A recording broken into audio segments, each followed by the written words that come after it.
Here's an interesting bit of trivia for all of you out there in the community. If we calculate the value of all of the gold that exists in the world and calculate the market capitalization of all of the world's publicly traded equities, how do they compare size-wise? Just for fun, take a moment and think about it. Keep your guess in the back of your head for a minute while we calculate the answer. According to the available global mining statistics, there have been about 6 billion troy ounces of gold mined throughout history. At the recent spot price of $1,800 per troy ounce, we can calculate that the above-ground stock of gold is currently valued at $10.8 trillion. Now bear in mind, this $10.8 trillion number is really a fiction.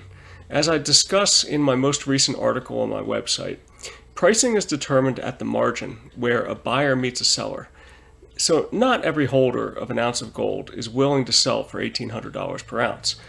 If interest in gold increased substantially, we'd quickly find that it would take much more than $1,800 per ounce to pry gold out of the hands that hold it tightly. Big oil exporting nations learned this lesson well in the late 1970s when the price of gold was run up. Anyway, the $10.8 trillion number is an interesting data point that we can use just for purposes of comparison. After all, we're about to do the same thing with publicly traded stocks.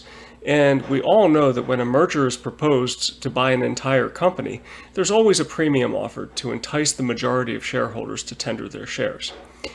Okay, let's discuss the market capitalization of global stocks. According to the World Federation of Exchanges, in late November, the market capitalization of all of the stocks that trade in the Americas was $58 trillion. This includes US stocks, Canadian stocks, Brazilian stocks, etc. The value of Asian Pacific stocks was $39 trillion, and the value of stocks domiciled in Europe, the Middle East, and Africa was $28 trillion. If we add all of these numbers together, we come up with $125 trillion. So it turns out that the market cap of all of the above ground gold is about 8 to 9% that of all of the global publicly traded stocks. Did you get it right? Congratulations if you were in the right ballpark. Happy holidays, everyone.